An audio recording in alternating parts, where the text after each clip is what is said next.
आज से हम लोग क्लास 12 पार्टनरशिप अकाउंटिंग शुरू करेंगे। इसमें मेरा प्रयास होगा कि क्लास 12 में सारे chapters partnership accounting, company accounting और फाइनेंशियल स्टेटमेंट एनालिसिस, इन सब के कॉन्सेप्ट्स को मैं एक्सप्लेन कर दूं, ताकि किसी स्टूडेंट को अगर कोई दिक्कत आए तो इसको रेफर कर सके और इसका बेनिफिट ले सके। तो आज हम लोग फंडामेंटल ऑफ पार्टनरशिप अकाउंटिंग शुरू करेंगे।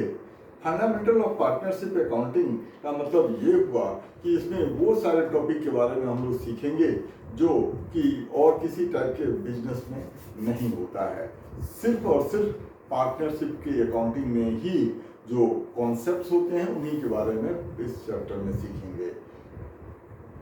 लेकिन उन सारे टॉपिक्स को शुरू करने के पहले सबसे पहले ये समझ लेना चाहिए कि इंडियन पार्टनरशिप एक्ट में कुछ प्रोविजंस ऐसे हैं जो कि पार्टनरशिप अकाउंटिंग को अफेक्ट करते हैं।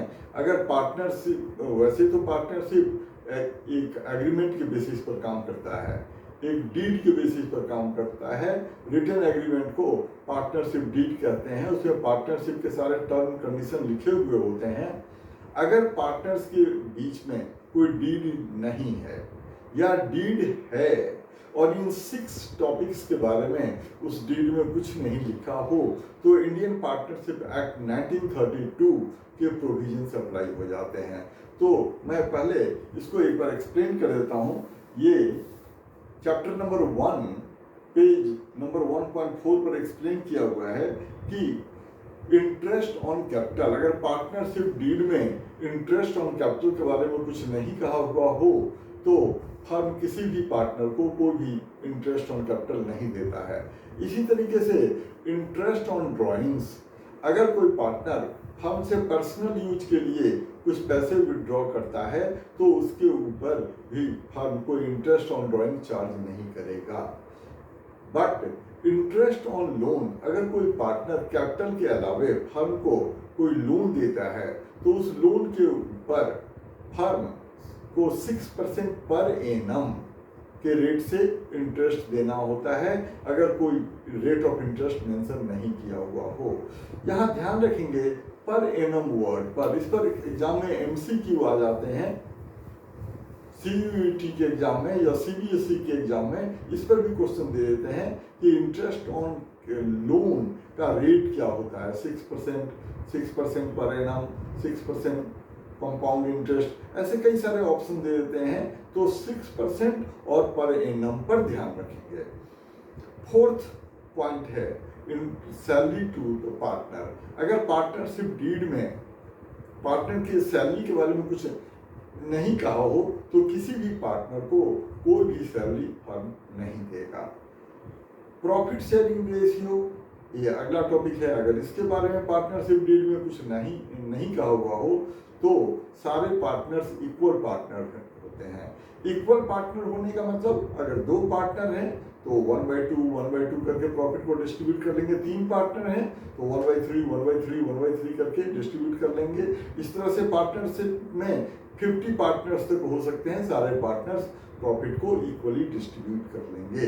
और लास्ट प्रोविजन, 6th प्रोविजन है एडमिशन ऑफ ए पार्टनर। कोई भी नया पार्टनर तभी एडमिट होगा जब पुराने सारे पार्टनर उसके एडमिशन के लिए एग्री होंगे।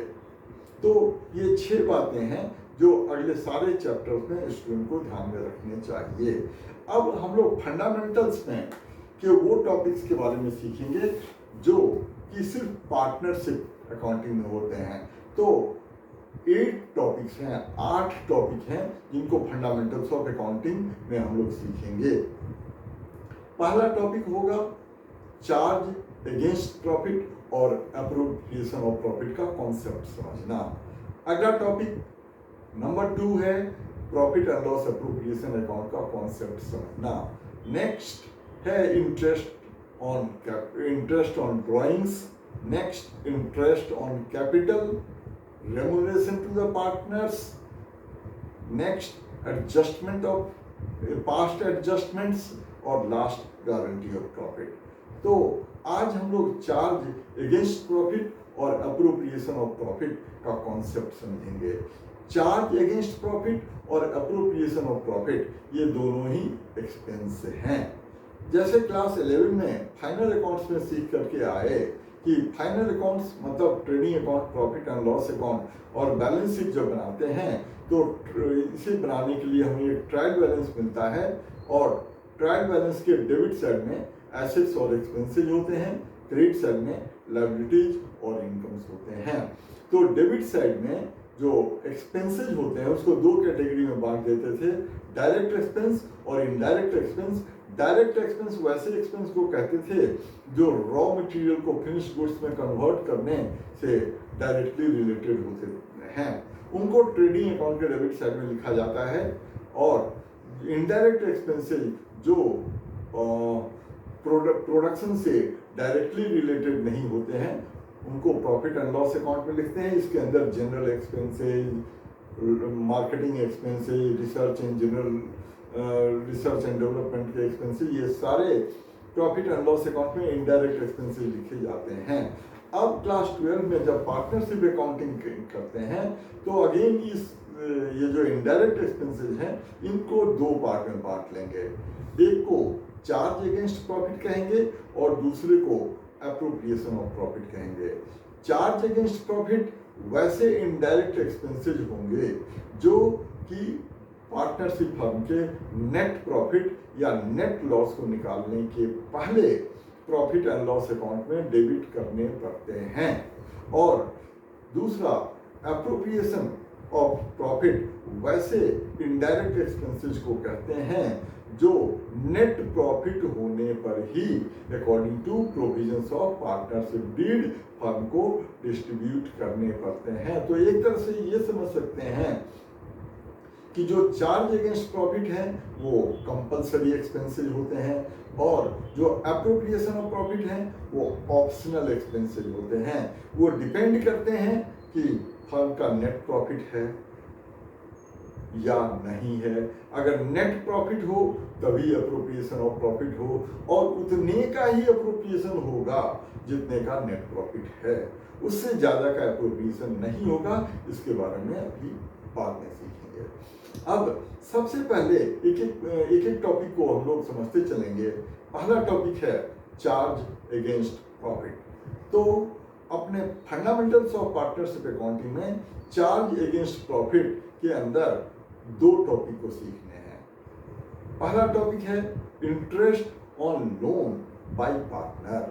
फर्म को अगर कोई पार्टनर इंटरेस्ट ऑन लोन देता है तो फर्म को अगर कोई पार्टनर लोन देता है तो उसके ऊपर फर्म को इंटरेस्ट देना पड़ता है उस रेट से जो कि डीड में मेंशन है, और अगर नहीं मेंशन है तो 6% के रेट से देना पड़ता है।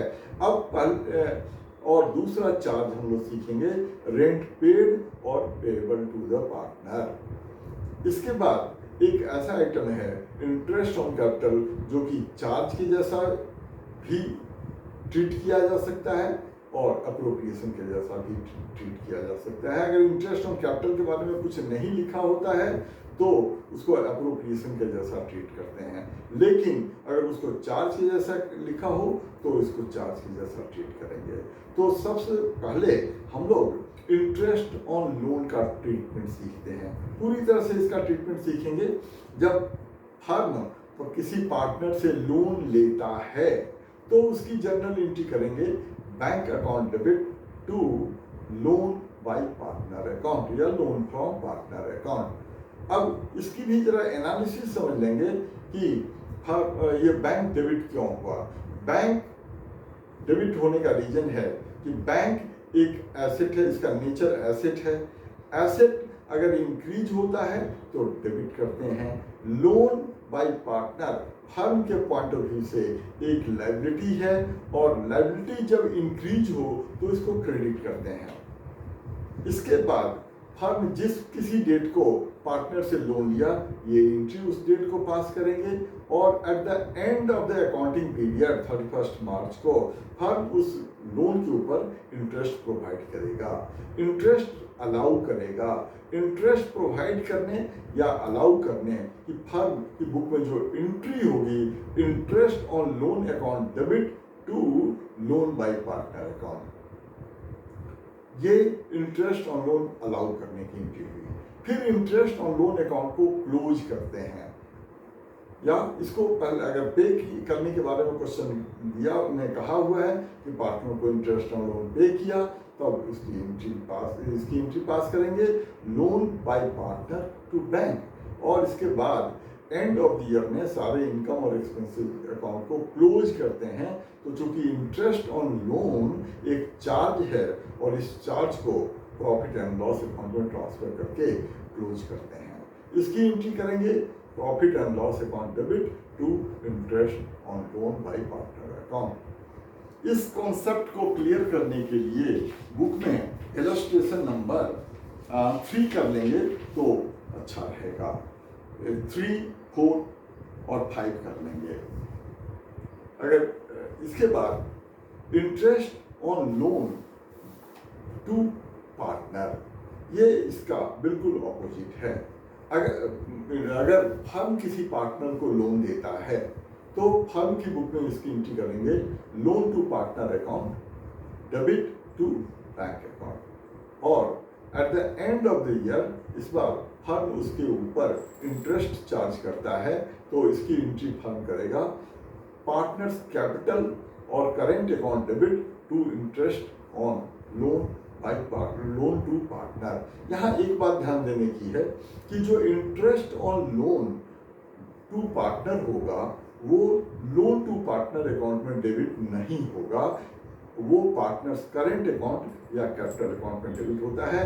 इस पर इस MCQ में, बोर्ड में या CUET में पूछ सकते हैं कि इंटरेस्ट ऑन लोन अगर firm partners loan to partner पर फर्म चार्ज करता है तो कौन सा अकाउंट डेबिट होता है, इसको ध्यान में रखेंगे। इसमें पार्टनर्स करेंट अकाउंट या पार्टनर्स कैपिटल अकाउंट को डेबिट करते हैं और interest on loan to partner account को क्रेडिट करते हैं। जब फर्म को पार्टनर से वो इंटरेस्ट मिलेगा तब एंट्री पास करेंगे bank account debit to interest to partners capital और करेंट अकाउंट। इसके बाद एंड ऑफ द ईयर में चूंकि ये एक इनकम है तो इसको भी प्रॉफिट एंड लॉस अकाउंट में ट्रांसफर कर देते हैं। प्रॉफिट एंड लॉस अकाउंट में ट्रांसफर करने की एंट्री होगी, चूंकि ये एक इनकम है तो ये प्रॉफिट एंड लॉस अकाउंट में क्रेडिट होगा। इसकी एंट्री पास करेंगे interest on loan to partner account to profit and loss account. अब सेकेंड चार्ज अगेंस्ट प्रॉफिट का ट्रीटमेंट सीखते हैं। वो आइटम है रेंट पेड और पेएबल टू द पार्टनर। अगर फर्म किसी पार्टनर की प्रॉपर्टी को यूज करता है और उसके ऊपर इंटरेस्ट देता है तो फर्म के लिए वो एक चार्ज होता है, चार्जेबल एक्सपेंस होता है। इसकी एंट्री अगर फर्म रेंट पे करे तो उसकी एंट्री करेंगे rent account debit to bank account, और अगर कोई रेंट ड्यू हो तो उसकी एंट्री पास करेंगे rent account debit to rent outstanding account, और प्रॉफिट एंड लॉस अकाउंट में इसको ट्रांसफर करके क्लोज करेंगे। चूंकि ये भी एक चार्ज है तो उसकी एंट्री करेंगे profit and loss account debit to rent account. अब इस रेंट के कॉन्सेप्ट और ये interest on loan to partner के कॉन्सेप्ट को क्लियर करने के लिए इलस्ट्रेशन नंबर 6, 7 कर लेंगे। इलस्ट्रेशन नंबर 8 जो है वो रेंट पेड और पेएबल का ट्रीटमेंट है। तो इलस्ट्रेशन नंबर 8 को करने से ये कॉन्सेप्ट क्लियर हो जाएगा। अगली क्लास में हम लोग और अगले एडजस्टमेंट्स के बारे में, अगले आइटम के बारे में सीखेंगे।